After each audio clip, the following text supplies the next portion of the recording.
भीषण युद्ध जारी है, गाजा अशांत है, दुनिया के कई दूसरे हिस्से भी सुलग रहे हैं। दिवाली के 2 दिन पहले अमेरिका के रक्षा मंत्री और विदेश मंत्री भारत आए हैं, जहां दोनों देशों के बीच द्विपक्षीय संबंधों को लेकर चर्चा हुई। तो वहीं गाजा युद्ध पर भी भारत ने इस बैठक के जरिए बड़ा संदेश दिया है।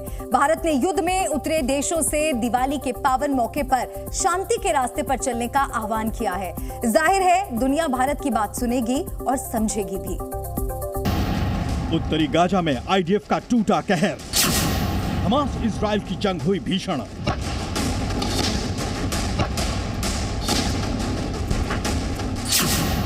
शांति के लिए भारत आए ब्लिंकन, मोदी दिखाएंगे शांति का रास्ता। गाजा युद्ध को 35 दिन हो गए हैं। युद्ध रुकने की बजाय और भीषण हो गया है। गाजा पट्टी पर रह रहे लोगों के लिए जैसे जैसे वक्त गुजर रहा है, वैसे वैसे उनके जीने की उम्मीदें कमजोर होती जा रही हैं, क्योंकि आसमान से बरसते बम के गोले उन्हें न जीने दे रहे हैं, न ही हमास के आतंकी उन्हें गाजा छोड़ने दे रहे हैं। अल शिफा अस्पताल पर भी आईडीएफ ने हमास को खोजकर मार गिराने का अभियान तेज कर दिया है। उत्तरी गाजा में इजराइल की सेना कहर बनकर टूटी है। ऐसे में अब इस युद्ध के बीच शांति स्थापित करने के लिए निगाहें एक बार फिर भारत की शांति नीति पर लगी हैं। प्रधानमंत्री नरेंद्र मोदी दुनिया भर को युद्ध की बजाय शांति से रहने का आह्वान करते आए हैं। अमेरिका के रक्षा मंत्री लॉयड ऑस्टिन और विदेश मंत्री एंटनी ब्लिंकन 5वें 2+2 मीटिंग के लिए भारत दौरे पर हैं। भारत में दोनों द्विपक्षीय मामलों के साथ साथ अब गाजा युद्ध पर शांति स्थापित करने के लिए भी मिले हैं। दोनों देशों के बीच हुई चर्चा पर सी न्यूज ने इजराइल गाजा को लेकर सवाल किया तो भारत ने एक बार फिर शांति का रास्ता निकालने का बड़ा पैगाम दिया है। भारत की जो हमेशा ये पोजीशन रही है 2 स्टेट सोल्यूशन की परिप्रेक्ष्य वो था, ह्यूमैनिटेरियन असिस्टेंस का परिप्रेक्ष्य है, वहाँ पर जो आतंकवाद की घटना हुई उसका परिप्रेक्ष्य है, सिविलियन कैजुअलिटी हुई उसका परिप्रेक्ष्य है। तो इजराइल पैलेस्टाइन के मुद्दे पर लेके दोनों देशों में जो वार्ता हुई वो इन 3-4 मुद्दों के परिप्रेक्ष्य इसके इकोसिस्टम के अराउंड बिल्ड करके की गई। अमेरिका ये बात अच्छे से जानता है कि भारत अपने दोस्त रूस के राष्ट्रपति को भी शांति के रास्ते पर चलने के लिए कह चुका है। अमेरिका को भी उम्मीद है कि भारत ही अपने दूसरे दोस्त इजराइल को युद्ध के बजाय 2 स्टेट सॉल्यूशन पर चलने के लिए दबाव डालने में कामयाब हो सकता है। Much more needs to be done in terms of both protecting civilians and getting humanitarian assistance to them. And we have concrete plans, concrete things that we're working on that would do just that. And as I've said from the start. आपको बता दें कि 7 अक्टूबर से अब तक Gaza में 10,800 मौतें हुई हैं, जबकि इजराइल अपने 1,400 नागरिकों को खो चुका है। इजराइल, अमेरिका और भारत दोनों ही देशों को अहमियत देता है, इसलिए शांति की बात को नजरअंदाज करना इजराइल के प्रधानमंत्री बेंजामिन नेतन्याहू के लिए आसान नहीं। वो भी कह चुके हैं कि गाजा पर कब्जा करना उनका इरादा नहीं। We don't seek to govern Gaza. We don't seek to occupy it, but we seek to give it and us a better future in the entire Middle East. Israel की सेना के सामने कई चुनौतियां हैं, जिसे नेतन्याहू अच्छे से जानते हैं। I've set goals. I didn't set a timetable because, it can take more time. I wish it'll take little time. But we're proceeding step by step, reducing our casualties in the process, trying to reduce and minimize civilian casualties and maximize the casualties of the Hamas terrorists. And so far, I think it's proceeding well. साफ है, जिस तरह से al Qaeda और ISIS आतंकियों के सफाई में वक्त लगा था, हमास को निपटाने में इजराइल उतना वक्त नहीं लेना चाहेगा, वरना दुनिया का दबाव और मानवीय संवेदनाओं के विरुद्ध उन पर दबाव अवश्य बढ़ेगा। भारत ने इस मीटिंग के दौरान अपना रुख एक बार फिर से साफ किया है। भारत का कहना है कि इजराइल पर हुए आतंकी हमले की वो निंदा करते हैं और आतंकवाद के हर स्वरूप और प्रारूप की भारत निंदा करता है। साथ ही मानवीय सहायता पहुंचाने पर भारत ने जोर दिया और भारत ने एक बार फिर से यह बिल्कुल साफ कर दिया कि भारत 2 स्टेट्स सॉल्यूशन चाहता है, लेकिन शांति और वार्ता के साथ। कैमरामैन एस जयदीप के साथ विशाल पांडे, जी मीडिया, दिल्ली। बढ़ते आगे एक बार फिर से युद्ध की बात करेंगे। इजराइल ने अब ऐसे बाज और गिद्ध तैयार कर लिए हैं जो लापता लोगों को ढूंढने के लिए गाजा के आसमान पर मंडरा रहे हैं। आईडीएफ की स्पेशल यूनिट के उड़ते जाबाज तीसरी आंख बने हुए हैं। जाहिर है इनकी नजर से बच पाना किसी के लिए भी नामुमकिन है। देखिए ये रिपोर्ट।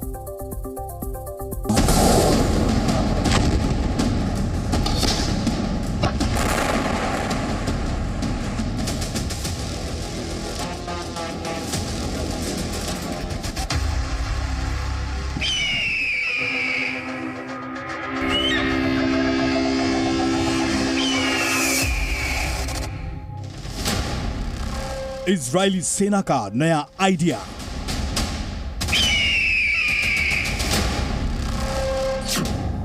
बाज गिद्ध बने तीसरी आंख।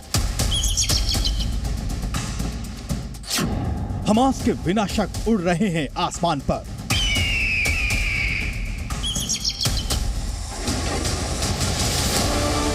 महीने भर पहले हमास के आतंकियों ने जिस तरह से इजराइल के लोगों को चुन चुन कर निशाना बनाया, उसके बाद से इजराइल की सेना अपने खोए हुए लोगों की खोज में दिन रात लगी हुई है। 35 दिनों के युद्ध में इजराइल ने करीब 1400 लोगों को खोया है। कई इजरायली लापता भी हैं, जबकि युद्ध के दौरान आईडीएफ के कई जवान युद्ध मैदान में मारे गए हैं। इन सभी की लोकेशन का ठीक से पता लगाना बेहद मुश्किल होता जा रहा है। इजराइल की सेना ने एक ऐसा तरीका निकाला है जिसमें अब इन लोगों का पता लगाने के लिए मांस खाने वाले तेज तर्रार बाज और गिद्धों को आसमान से गाजा के इलाकों पर पैनी नजर रखने का जिम्मा दिया गया है।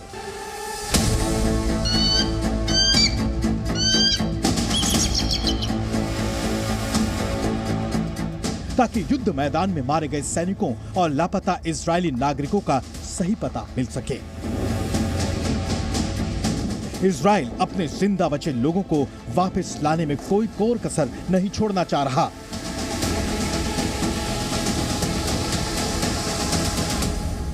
אנחנו עושים הכל כדי להשיב בנות ובנים לגבולם. לא נעצור. אנחנו עושים הכל בכדי לנצח את המלחמה הזו, ואנחנו ננצח את המלחמה הזו. इजराइल की सेना की बेहद खास यूनिट ईटन इस खास तरीके को अपना रही है।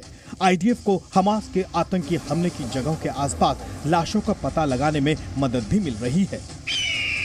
आपको बता दें कि बाज गिद्धों में जीपीएस ट्रैकिंग डिवाइस लगे हुए हैं। खास तरह के ग्रिफॉन गिद्ध मरे हुए का मांस ही खाते हैं। आईडीएफ की यूनिट ईटन रिटायर्ड रिजर्विस्ट ने इस तरीके की खोज यूनिट ईटन ने की है। इस यूनिट की जिम्मेदारी लापता लोगों को ढूंढना है। आपको बता दें कि इन जाबाज पक्षियों से मिले डेटा से 4 शवों के मिलने की भी पुष्टि हुई है। दक्षिणी इजराइल के किबुत्ज में हमास के आतंकियों ने करीब 85 इजरायली नागरिकों को मार दिया था। इजरायली पुलिस के मुताबिक अब तक कुल 843 नागरिकों के और 351 सैनिकों के शव बरामद किए गए हैं। इस बीच इजरायली सेना के पास 7000 टन हथियार भी पहुंच चुके हैं। यह बारूद इजराइल को अमेरिका ने भेजा है। खबरों के मुताबिक यह हथियार 123 कार्गो शिप में लाए गए हैं। साफ है हमास के खात्मे से पहले तक इजराइल रुकने के लिए तैयार नहीं, इसलिए चौतरफा हमला बोलने के लिए इजराइल को बम बारूद की भारी जरूरत पड़ रही है।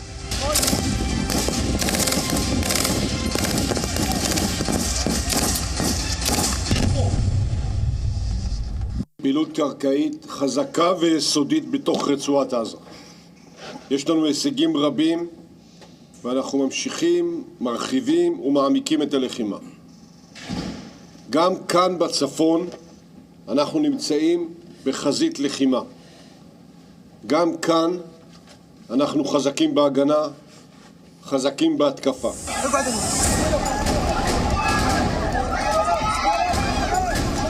इस बीच गाजा में अल शिफा हॉस्पिटल के पास भी आईडीएफ ने हमास के ठिकानों पर हमले तेज कर दिए हैं।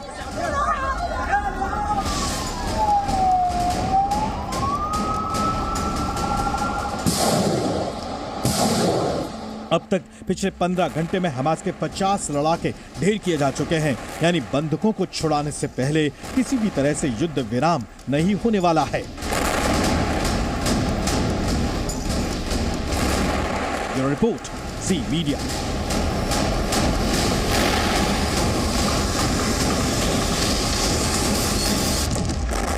गाजा में इजराइल और हमास के बीच करीब 35 दिनों से जंग छिड़ी है और अब मिडिल ईस्ट के दूसरे हिस्सों में अमेरिका और ईरान की लड़ाई शुरू हो गई है। ईरान और अमेरिका एक दूसरे के आमने सामने खड़े हैं। बीते कुछ दिनों में दोनों तरफ से ताबड़तोड़ हमले किए गए हैं और दोनों पुराने दुश्मनों के बीच तनाव बढ़ता जा रहा है। अमेरिका वर्सेस ईरान जारी है घमासान।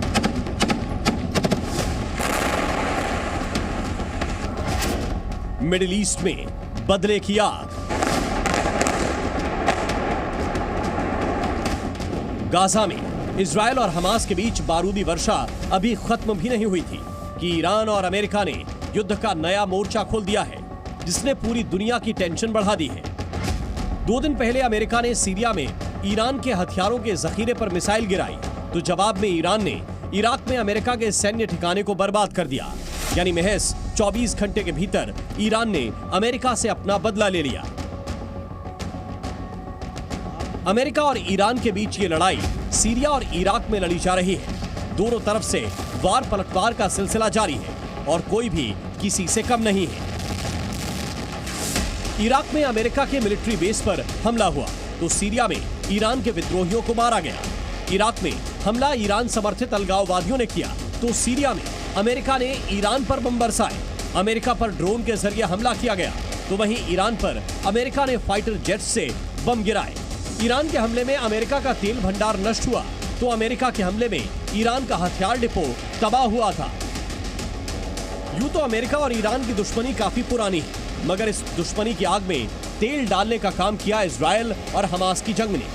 बीते कई दिनों से गाजा में हमास के खिलाफ इजराइल का ग्राउंड ऑपरेशन चल रहा है, मगर गाजा में हमास पर होने वाले हर हमले का दर्द ईरान को सबसे ज्यादा हो रहा है, क्योंकि पूरी दुनिया जानती है कि ईरान के सपोर्ट से ही हमास के आतंकियों ने इजराइल पर अटैक किया और अभी भी वो रुकने का नाम नहीं ले रहे हैं। इजराइल को भी मालूम है कि बिना ईरान के समर्थन के हमास के आतंकियों का हौसला इतना नहीं बढ़ सकता है। इजराइल के प्रधानमंत्री बेंजामिन नेतन्याहू ने एक बार फिर नाम लिए बिना ईरान पर निशाना साधा और हमास के खात्मे तक गाजा की जंग जारी रखने की बात कही। Fought ISIS, you fought Al-Qaeda. It took you a long time. I don't think it'll take us that long by any stretch of the imagination, but however long it takes, we'll do it. दरअसल Gaza में Israel के पलटवार के पहले दिन से ही Iran बौखलाया हुआ है, क्योंकि इजरायली सेना के हमलों में उसके पाले हुए आतंकी चुन चुन कर मारे जा रहे हैं। मगर ईरान सीधे इजराइल पर हमला नहीं कर रहा, बल्कि उसके निशाने पर इजराइल को सपोर्ट करने वाला अमेरिका है।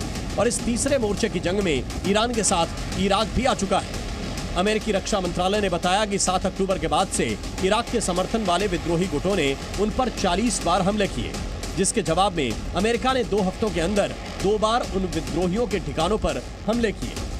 ईरान ने कतर से बात की और कहा कि गाजा में जिस तरह आम लोगों पर हमले हो रहे हैं, उसे देखकर अब युद्ध का विस्तार करना जरूरी हो गया है। साफ है कि ईरान अब इजराइल के खिलाफ बड़े जंग की तैयारी कर रहा है। ईरान का हाथ सिर्फ हमास नहीं, हिजबुल्लाह पर भी, और इन दोनों संगठनों ने मिलकर ही इजराइल के दोनों बॉर्डर्स पर जंग छेड़ रखी है। यानी ईरान ने इजराइल की घेराबंदी का पूरा बंदोबस्त कर रखा है। अमेरिका भी इस बात को जानता है, इसलिए अमेरिका के विदेश मंत्री ने ईरान को कुछ दिनों पहले चेतावनी भी दी थी। The United States does not seek conflict with Iran. We do not want this war to widen. But if Iran or its proxies attack U.S. personnel anywhere, make no mistake, we will defend our people, we will defend our security, swiftly and decisively. कहना गलत नहीं होगा कि middle east में एक के बाद एक जारी जंग में अमेरिका और ईरान का अहम रोल है। इन दोनों की आपसी दुश्मनी खाड़ी की आग को बुझने नहीं दे रही है, और वो दिन दूर नहीं जब मिडिल ईस्ट में भड़की इस आग की आंच यूरोप को भी झुलसा दे। ब्यूरो रिपोर्ट, ज़ी मीडिया। इजराइल और हमास की जंग को पूरी दुनिया भविष्य में बड़ी आपदा के तौर पर देख रही है, तो वहीं पाकिस्तान इस आपदा को भी अवसर की तरह भुनाना चाह रहा है। एक तरफ पाकिस्तान इस जंग को मजहबी रंग देने की फिराक में है, तो वहीं दूसरी तरफ इजराइल पर हमास के हमले का वीडियो दिखाकर अपने मुल्क के आतंकियों को अटैक की मॉडर्न तकनीक सिखा रहे हैं। गाजा पीड़ितों को मदद के नाम पर पाकिस्तान का डबल गेम कैसे बेनकाब हो गया, इस रिपोर्ट में देखिए।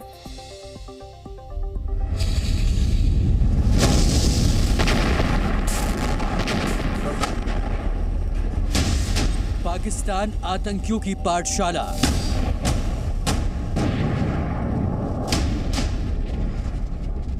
हमास से मिल रही टेरर की ट्रेनिंग।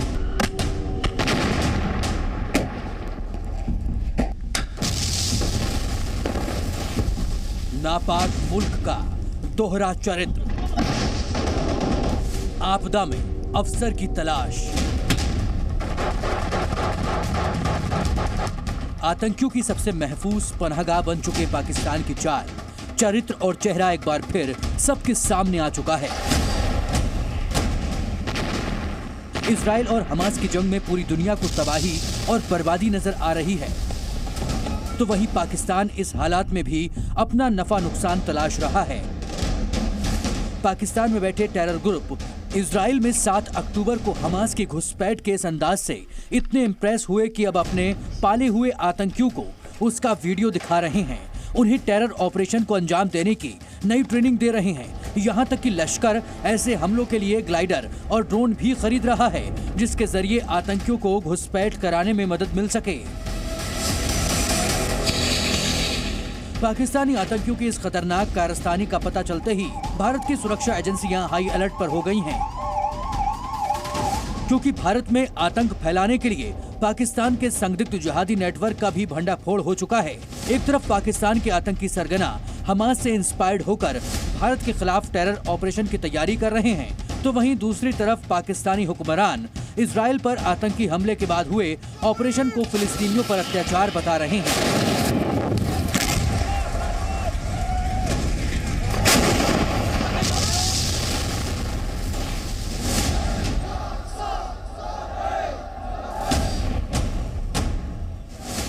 पाकिस्तान में हर दूसरे दिन ऐसी ही रैलियां निकलती हैं। पाकिस्तानी खुद को फिलिस्तीन का सबसे बड़ा हमदर्द बताने की कोशिश करते हैं, लेकिन अब पाकिस्तान का डबल गेम सबके सामने आ चुका है।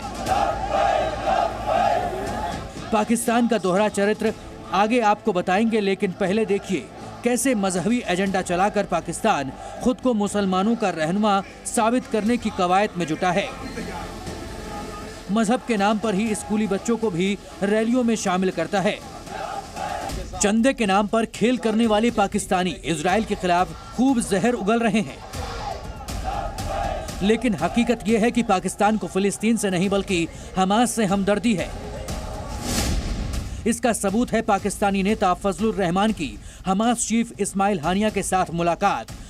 पाकिस्तान के कुछ लोग फिलिस्तीनियों तक मदद पहुंचाने की कोशिश में हैं, लेकिन केयरटेकर सरकार उसमें अड़ंगा लगा रही है। पाकिस्तान की सरकार ने बैंकों से फिलिस्तीन के लिए आने वाली किसी भी डोनेशन को मंजूर न करने का फरमान जारी किया है। पाकिस्तान एक ऐसा देश है जो डबल गेम खेलता है, अभी से नहीं। इन्होंने रशिया के साथ डबल गेम खेली, पाकिस्तान के साथ डबल गेम खेली, और अभी अफगानिस्तान के साथ भी अब इनकी डबल गेम चल रही है। तो ये डबल गेम, क्या इनको इससे फ़ायदा होगा? मेरे हिसाब से फ़ायदा नहीं होगा, क्योंकि पूरी दुनिया जानती है कि पाकिस्तान एक कंट्री है जो जहाँ पे टेररिज्म ब्रीड होता है। गाजा में चल रही जंग के मुद्दे पर भी पाकिस्तान बेनकाब हो गया है। पाकिस्तानी मीडिया ने अरब वर्ल्ड पर ही सवाल उठा दिए हैं। पाकिस्तानी मीडिया में लिखा गया है, फिलिस्तीनी मारे जा रहे हैं और अरब देश हाथ पर हाथ धरे बैठे हैं। इजराइल की बमबारी में लोगों की जान जा रही है, लेकिन अरब देशों की बोलती बंद है। दक्षिण अफ्रीका और बोलीविया जैसे देशों ने नैतिकता दिखाते हुए इजराइल से अपने राजदूत वापस बुला लिए, लेकिन इस संकट में अरब देश कहां हैं? पाकिस्तानी मीडिया में भी कहा जा रहा है कि जंग के इस दौर में अरब और मुस्लिम वर्ल्ड ने सिर्फ बयान जारी कर अपना फायदा देखा। वैसे तो पाकिस्तान की खुद की हालत मदद करने वाली नहीं है, पर वो जिस तरह हमास के साथ कंधे से कंधा मिलाकर खड़ा है, उससे उसकी आतंकवाद वाली सोच फिर से सबके सामने उजागर हो चुकी है। ब्यूरो रिपोर्ट, जी मीडिया।